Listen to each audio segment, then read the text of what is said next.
안녕하세요. 축구 전문 기자 한준입니다. 과감한 변화는 늘 위기 속에 찾아옵니다. 캡틴 손흥민 선수의 부상에 이어 요르단 원정에서 황희찬, 엄지성 선수까지 연달아 부상을 당하면서 한국 축구대표팀이 무려 5년 만에 천재 공격수 이승우 선수를 발탁했습니다. 유럽 커리어를 정리하고 K리그 도전을 택한 이후 자신의 장점을 살린 플레이로 꾸준히 K리그에서 최고의 공격수로 평가를 받아왔고 또 대표팀에 복귀할 만하지 않느냐는 가능성이 언급되어 왔던 이승우 선수인데요. 요르단 원정도 황희찬, 엄지성 선수가 부상을 당하면서 기회를 얻게 된 배준호 선수가 마침내 물음표가 달려있던 본인의 아직 부족한 경험치에 대한 우려를 딛고 최고의 경기력으로 느낌표를 만들었던 것만큼 이번에 이승우 선수가 가세하게 된 것은 2026 북중미 월드컵으로 가는 길 내지는 본선까지 대비했을 때 가장 중요한 경기 중 하나인 이번 이라크와의 경기에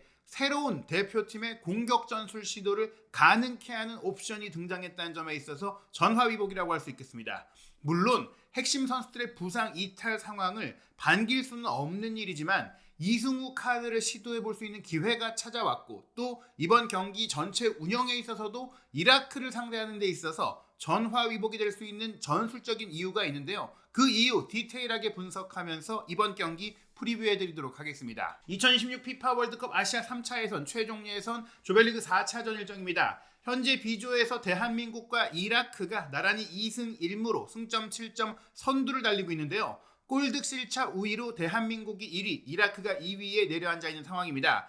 3차전 경기 전까지는 대한민국, 이라크, 요르단이 나란히 승점이 같았지만 우리가 요르단 원정에서 승리를 거두면서 한 발 앞서 나왔고 그리고 이번 이라크전까지 만약 이겨낸다면 최소한 2위 이내의 성적을 내기 위해 유리한 승점을 확보할 수 있게 되고 그렇다면 본선으로 가는 길 잔여 일정을 꽤나 수월하게 치를 수 있는데요. 이번 경기는 10월 15일 화요일 저녁 8시 용인 미르 스타디움에서 열립니다. 경기 1시간 전부터 한준TV의 실시간 소통방송 입중계로 여러분들과 함께 지켜보며 실시간으로 분석해드릴 예정이고요. 이 경기는 온라인과 모바일에서는 쿠팡 플레이로 생중계 보실 수 있고 또 TV 채널에서는 이영표 해설위원의 해설로 KBS를 통해 보실 수 있습니다. 우선 이라크와의 상대 전적부터 살펴보겠습니다. 역대 23차례 맞대결이 있었는데요. 9승 12무 2패 우리가 우세하긴 하지만 비긴 경기도 굉장히 많았고 또 두 번의 패배가 있거든요. 특히 근래 들어 굉장히 기억에 남았던 인상 깊었던 패배가 있습니다. 공식 기록상으로는 무승부였지만 2007년 7월 말레이시아 쿠알라룸푸르에서 열렸던 아시안컵 준결승전 승부차기에서 우리가 3대4로 패배하면서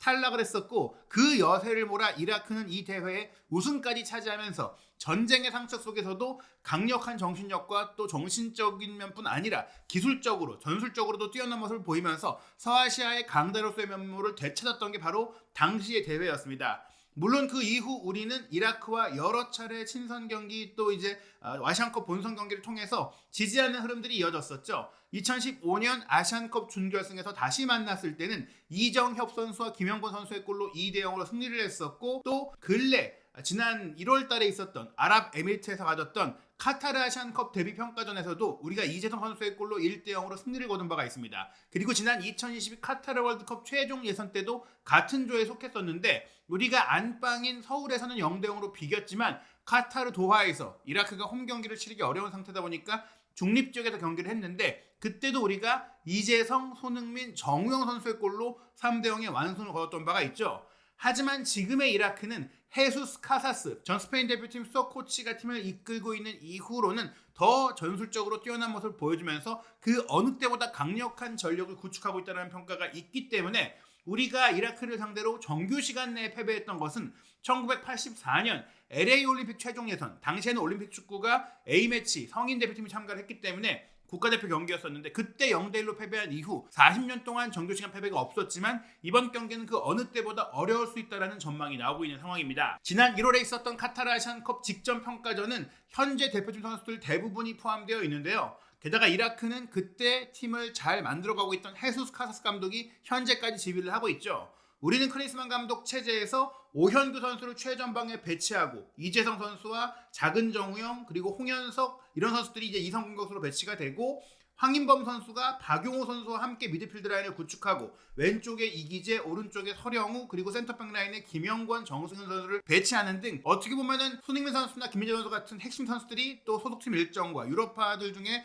늦게 합류한 선수들의 이제 컨디션적인 문제들 때문에 어느 정도 힘을 빼고 경기를 했었어요. 그런데 이런 부분들은 이라크 역시 마찬가지였습니다. 아이맨 후사인이라는 최고의 공격수를 뺐고 또 일부 선수들을 쉬게 하면서 한국과의 경기를 치렀었는데요. 물론 후반전에 나왔던 부분들도 있긴 하지만 당시에 뛰었던 선수들 그래도 상당수가 이번 경기도 소집이 되어 있는 상태입니다. 당시 한국과의 경기에 선발 출전했던 이라크 공격수 마지드 같은 경우에는 사실 2005년생으로 지금 굉장히 떠오르고 있는 선수인데 소속팀의 일정에 조금 집중하고 싶다라는 조금 당돌한 의견을 제시하면서 이번에 대표팀에 합류하지 않았거든요. 그리고 수비라인의 알리 아드나는 주전 경쟁에서 조금 밀리면서 이번에 소집이 되지 않은 경우입니다. 그 외에 나머지 선수들은 그대로 한국과의 이번 경기에 참가를 하고 있고요. 한국 대표팀 같은 경우는 이제 작은 정우 선수가 뽑히지 않았고 또 이제 김영원 선수가 소집되지 않은 것 외에는 당시 아시안컵 멤버들 상당수가 뽑힌 상태죠. 이기재 선수도 대표팀에서 지금 뽑히지 못한 상황이고 그 당시 경기는 이재동 선수가 벼락 같은 왼발 중거리 슈팅을 전반 40분에 터트리면서 우리가 주도권을 잡았고 후반전에 여러 선수들을 투입해서 이제 컨디션 점검을 하는 상황이 있었습니다. 손흥민, 김민재도 나왔고 이강인 선수 교체로 나왔었는데 이때 조금 이제 연달아서 경고를 받고 퇴장당하는 이강인 선수의 아쉬운 퇴장이 있기도 했던 바로 그 경기입니다. 현재 이라크 대표팀의 소집 명단을 살펴보면 86회 A매치를 소화한 골문을 정말 안정적으로 사수하는 골키퍼 잘랄 하산이 소집이 되어 있고 이 선수가 이라크 대표팀의 주장으로서 팀 전체의 정신적인 구심점 역할을 하고 있고요. 수비 라인에는 알 나자프에서 뛰고 있는 알리 파이스 선수라든지 스위스 무대에서 뛰고 있는 현재 레빈 술라카 같은 경우에는 사실 올 초에 FC 서울과 계약을 했었거든요. 하지만 이 선수가 조금 속도적인 문제들을 겪다 보니까 기대만큼 경기력을 보여주지 못해서 반년만 뛰고 조기에 계약을 종료했고 그 대체자로 요르단의 야잔 알 아랍 선수를 또 FC 서울이 영입을 했고 이 선수가 오히려 이제 굉장히 좋은 활약을 펼치고 있는데 어찌됐거나 이 선수가 이라크 대표팀에서만큼은 좋은 활약을 꾸준히 보여왔던 선수이고 FC 서울에 자리를 잡지 못했음에도 스위스 리그 팀에 입단을 했다는 것 자체가 그래도 본인이 갖고 있는 능력이 충분히 있다는 것을 보여주는 것 같습니다. 그 외에 왼쪽 풀백인 메르차스 도스키 선수 같은 경우도 체코의 슬라바츠코에서 뛰고 있는데 이 선수도 왼발킥이 굉장히 좋고 또 공격 전개력이 좋은 선수이고 또 네덜란드 클럽 헤렌베에서 뛰고 있는 후세인 알리 선수 같은 경우도 어린 수비수인데 이 선수도 이제 굉장히 공격 빌드업력이 뛰어나다 보니까 이라크가 전반적으로 센터백 라인이 속도감이 좋지는 않지만 높이가 좋고 패스 능력이 좋다 보니까 수비 라인을 높이지 않은 가운데 그래도 공격적인 경기 운영이 가능한 그런 플레이를 통해서 헤수스 카스 감독이 선수의 장점만 잘 끌어내는 그런 형태를 하고 있다. 그리고 솔라카 선수가 비록 K리그에 잘 적응하진 못했지만 그래도 한국 생활을 어느 정도 하면서 또 한국 축구에 대한 적응력과 또 정보들을 동료 선수들에게 전달할 수 있는 그런 부분들이 있다고 볼 수 있겠습니다. 이라크의 미드필드 라인과 공격 라인은 더욱더 재능 있는 선수가 많은데요. 일단 미드필드 라인은 스웨덴 클럽 웨레브로에서 뛰고 있는 66회 A매치를 소화한 미드필더죠. 아흐메드 야신 선수도 있고 또 이탈리아에서 주목받고 있는 팀이죠. 코모에서 뛰고 있는 알리 자심 선수 같은 경우에는 2004년생으로 지금 한창 떠오르고 있는 창의적인 이성 공격수입니다. 그리고 폴란드의 만만치 않은 클럽이죠. 크라코비아에서 뛰고 있는 알 아마리 선수도 이라크 중앙 미드필더로서 핵심 역할을 하고 있고 또 웨레브로에서 야신 선수와 함께 호흡을 맞추고 있는 2003년생의 신예 루카스 실몬 선수 역시 최근 이라크 대표팀에 선발이 되면서 젊은 피로서 가세하고 있는 상황입니다. 공격 라인에도 2003년생의 어린 공격수 아민 알 하마위 선수가 스웨덴 리그에서 활약을 하고 있는데 스웨덴의 이라크 이제 난민들이나 또 이민자들이 꽤 많이 이제 살면서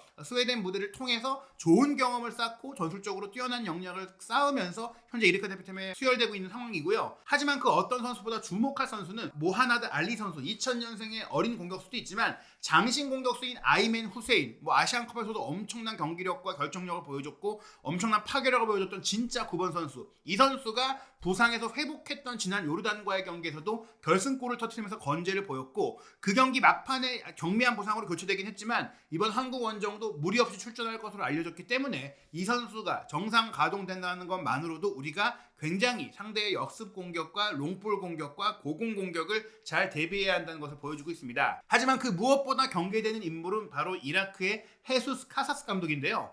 헤수스 카사스 감독은 최근 한국 대표팀의 신임 감독직 후보군으로 최상단 리스트에 올라와서 지금 사진에 보시는 대로 정혜성 전 전력강화위원장이 직접 카타르 도하에서 만나서 프리젠테이션 미팅까지 가졌던 인물이고, 그 미팅 당시에 한국 대표팀을 어떻게 운영할지 현재 한국 대표팀의 자원뿐 아니라 미래 자원까지 폭넓게 분석해서 이 분석 자료를 통해서 한국을 어떻게 강화시킬지를 이제 소개를 했었던 그런 프리젠테이션을 했었는데, 그런 프리젠테이션을 했다는 것만으로도 이미 한국에 대해 그 누구보다도 잘 분석했을 거란 말이죠. 그 데이터를 기반으로 또 한국의 약점을 어떻게 공략할지를 이미 오래전부터 구축한 감독이라는 점에 있어서 우리가 경계해야 될 거라고 생각을 하고요. 무엇보다 이분은 전력 분석, 전술 분석에 있어서 전문가입니다. FC 바르셀로나에서 루이스 엔리케 감독이 트래블을 이뤘을 때 전술 분석관으로 활약을 하면서 그때 능력을 인정받아서 엔리케 감독이 스페인 대표팀의 코치로서 발탁한 인물이거든요. 그리고 또 엔리케 감독과 별도로 와포드에서도 수석 코치직을 맡으면서 프리미어리그 무대도 경험을 했던 인물입니다. 꽤 오랫동안 스페인 대표팀에서 활동을 했었고, 또 카타르 월드컵 이후 이라크 대표팀 감독으로 선임이 되면서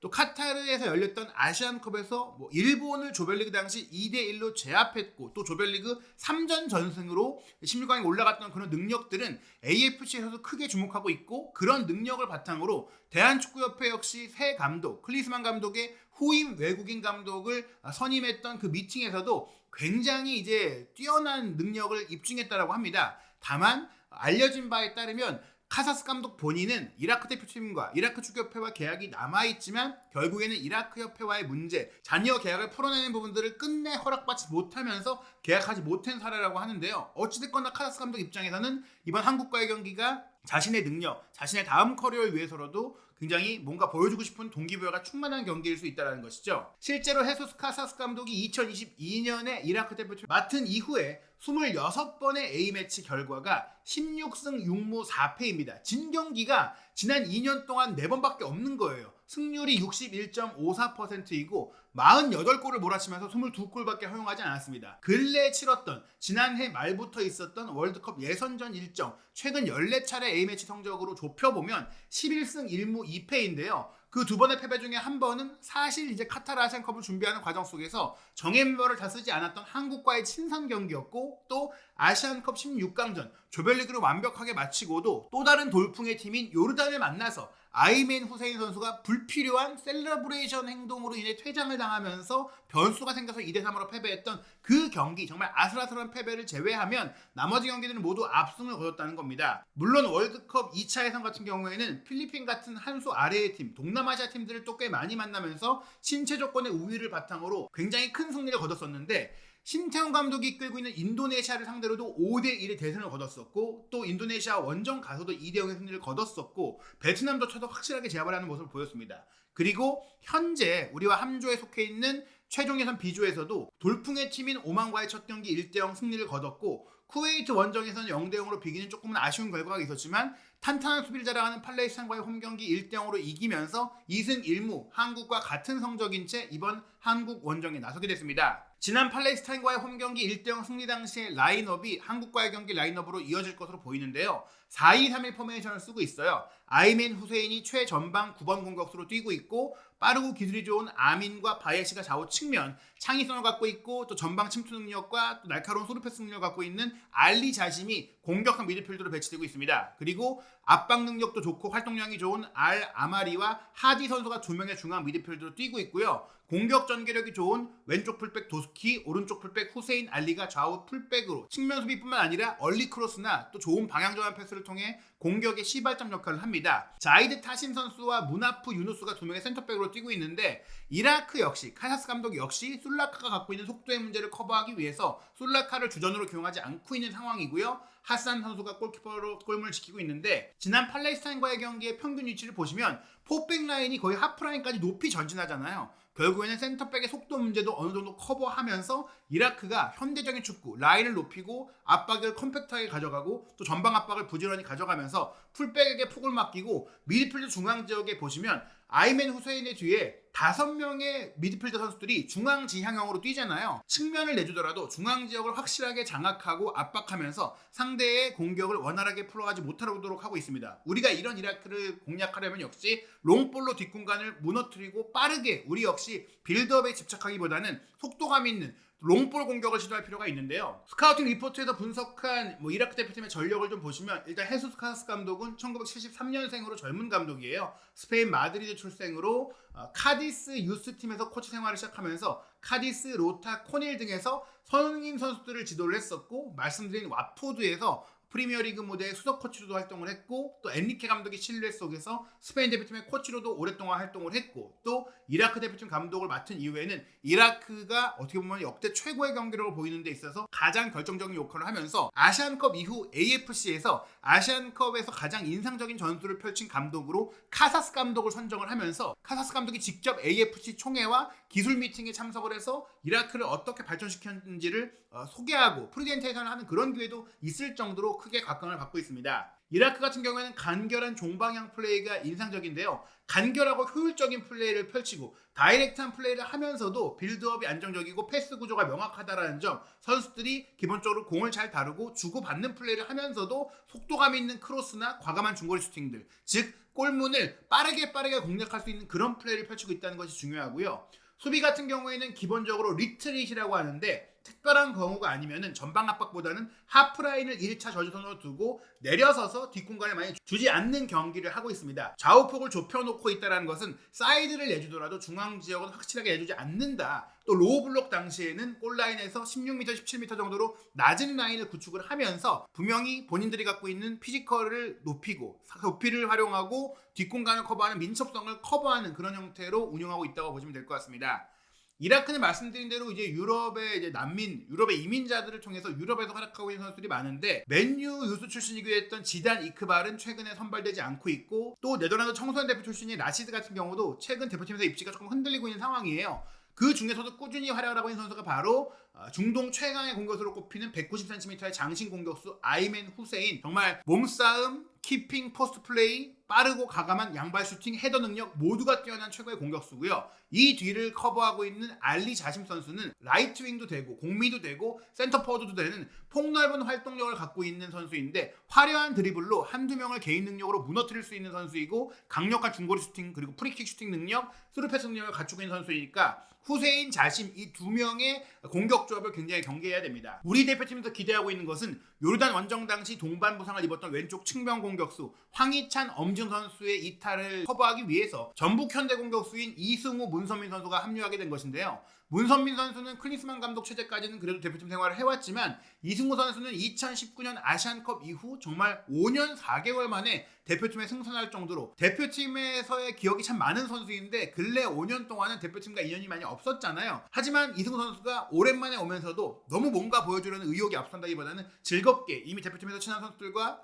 화기애애하게 이야기도 나누면서 내가 가진 것들을 주어진 기회가 있다면 열심히 하겠다. 훈련만 하고 가더라도 대표팀에 도움을 줄 수 있으면 좋겠다. 이렇게 그 어느 때보다도 성숙해진 모습을 통해서 또 대표팀의 분위기 메이커 역할까지 해주면서 어떻게 보면은 여러 가지 요인으로 해서 조금은 딱딱하고 경직되어 있을 수 있는 분위기도 풀어주고 대표팀의 활력소로서의 역할을 할 수가 있는데 저는 개인적으로 대표팀의 이런 활력소 역할뿐만이 아니라 경기력적으로도 큰 역할을 하게 될 것이고 이번에 단지 대체 자원으로 들어온 것뿐 아니라 앞으로 장기적으로 본인이 월드컵 예선전뿐 아니라 본선까지도 슈퍼 조커 내지는 후반전에 정말 게임 체인저로서의 역할을 할 수 있는 큰 기회를 잡을 수 있다고 생각을 합니다. 이승우 선수가 오히려 FC 바르셀로나 유스팀에서 활약할 때나 또 이탈리아의 베로나에서 프로 데뷔를 하고 또 벨기에의 신트트라이던이나 포르투갈의 포르티모넨스에도 뛰었을 때 그 번뜩임들을 통해서 대표팀의 커리어를 만들어 왔었는데 오히려 본인이 더 꾸준히 뛰고 또 본인이 마음 편하게 뛰고 또 대표팀에 들기 위해서 대표팀에서 더 많이 지켜볼 수 있는 K리그 무대로 와서는 수원 FC에서 꾸준히 두 자릿수 골을 넣고 굉장히 빼어난 경기력을 보였음에도 불구하고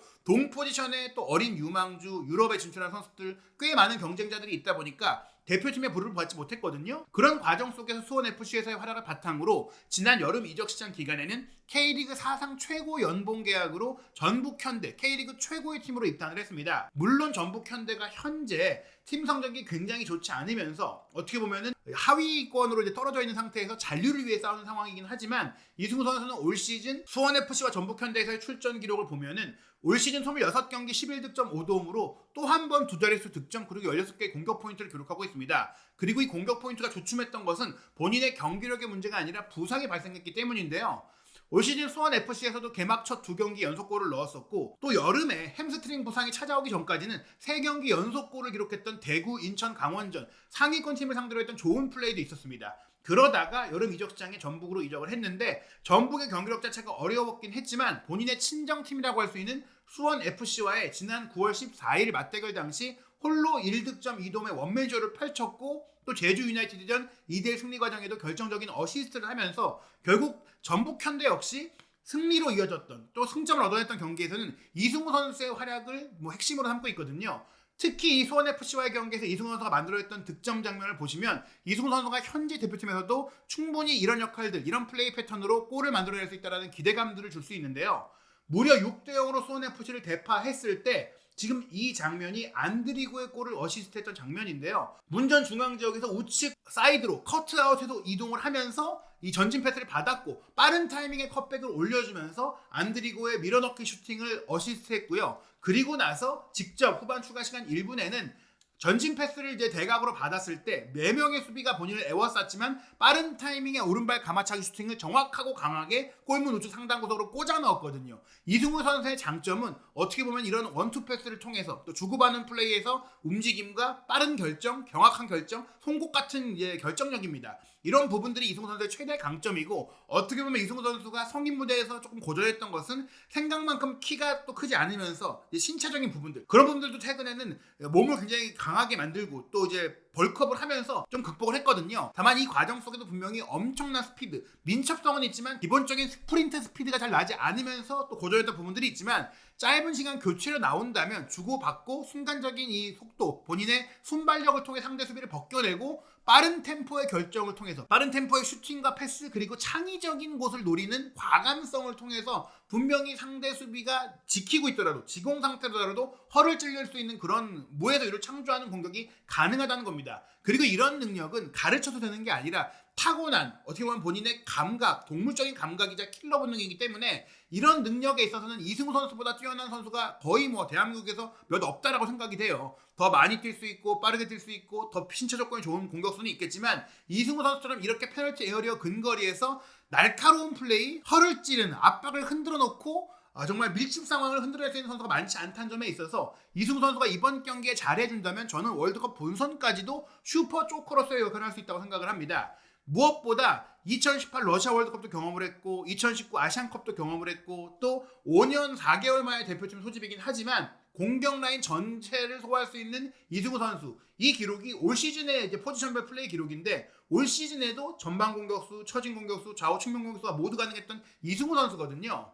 기본적으로 이승우 선수가 이번 이라크와의 경기에 선발을 뛰지 못할 겁니다. 하지만 후반전에 조금 더 공격을 강화하는 게임 체인저로서 전술적인 옵션이 정말 될 수 있는데요. 이번 이라크와의 경기는 분명히 대표팀이 주민규 선수나 오세훈 선수 같은 전방에서 버텨줄 수 있는 9번 선수를 통해서 경기를 시작하고 상대 수비의 힘을 조금 빼놓고 상대가 지쳤을 후반전에 공격 속도를 높일 수 있는 작지만 기술 좋은 선수를 투입할 가능성이 큽니다. 이번 경기는 황희찬, 엄지성 선수가 모두 부상으로 빠지면서 대체 자원으로 온 이승우, 문선민 선수가 선발로 뛰는 것보다는 지난 요르단 원정에서 좋은 플레이를 펼친 배준호 선수가 왼쪽 측면에 주전으로 선발 출전을 하고 이재선 선수가 중앙, 이강인 선수가 오른쪽에 배치가 되고 황인범, 박용호가 투볼란치, 이명재, 김민재, 조유민, 서령호가 포백 그리고 조현우 선수가 골문을 지킬 것 같은데요. 후반전에 조금 더 공격을 강화하는 전술 변화가 이어질 때는 아마도 빠르게 활기차게 뒷공간을 공략할 수 있는 오현규 선수와 더불어서 이승우 선수가 투입이 돼서 두 선수가 비대칭 투톱, 사실상 그냥 빅앤스몰 투톱으로 뛰면서 그 뒤를 배준호 선수가 안쪽으로 들어와서 플레이하면서 이재성 선수가 조금은 체력적인 어려움을 겪고 있다 보니까 그 자리, 배준호 선수 역시 가장 선호하는 공격한 미드필더 자리를 맡게 되고 또 이강인 선수도 오른쪽 측면에 배치되지만 기본적으로 안쪽으로 들어와서 플레이를 하잖아요. 이승우, 오현규의 뒤를 배준호, 이강인이 더블10으로 지원을 하고 이명재, 서령호가 사이드 공격을 맡고 황인범 선수가 조금 내려가면서 박용호 선수가 뒤를 지키면서 후방 빌드업을 하고 풀백의 전진 상황에서의 측면에 좀 커버를 해주는 그런 형태가 될 수 있고 만약에 우리가 조금 일찍 수월하게 득점을 좀 하면서 득점 차이를 벌려낸다면 장기적으로 중앙 미드필드 자원 활약할 수 있는 백승호, 권혁규 선수에게도 교체 출전의 기회가 오지 않을까. 그리고 이런 구성들이 조금 좋은 전술적인 효과를 낸다면 이승우 선수가 앞으로도 게임 체인저로서 후반전에 들어가서 공격 형태를 조금 더 창의적으로 또 다변화적으로 또 숫자적으로도 투톱 형태를 가져갈 수 있는 그런 흐름이 될 수 있고 이런 전술이 자리를 잡는다면 손흥민 선수가 부상에서 복귀했을 때도 이 이승우 선수의 자리로 아예 선발 명단부터도 이런 투톱 형태의 경기를 가져갈 수 있다라는 또 가능성도 만들 수 있기 때문에 이번 경기는 이승우 선수가 교체로 나왔을 때 어떤 플레이를 해주느냐가 우리 대표팀의 공격 전술의 앞으로의 운영에 있어서 큰 영향을 미칠 수 있다고 생각을 하고, 저는 개인적으로 이승우 선수가 그 역할을 잘 해주면서 이라크전 어떻게 보면은 전반전에 골을 넣고 수월하게 또 후반전에 상대가 공격으로 달려들 때 교체 자원을 또 공격적으로 쓰면서 지키는 축구가 아니라 더 많은 골을 넣는 축구, 2대0, 3대0, 4대0까지 노리는 축구를 통해서 우리 대표팀이 한 단계 더 진화하는 계기가 될 수 있다고 생각을 하고요. 그 역할을 이승우 선수가 해준다면 본선까지 선발될 수 있다고 생각을 합니다. 요르단 원정 승리를 통해서 세계적인 스포츠 베팅 업체 모두가 이번 경기 홈에서 한국이 이라크를 쉽게 이길 거라고 전망하고 있습니다. 압도적인 연승 행진을 벌이고 있는 일본이 먼저 이번 4차전 일정을 시작하게 됐는데요. 10월 15일 저녁 7시 35분에 일본과 호주의 경기가 있는데, 이 경기는 일본 승리의 평균 배당률이 1.28배, 무승부 5.27배, 호주 승리는 9.47배입니다. 그런데 한국과 이라크도 그 정도로 벌려져 있어요.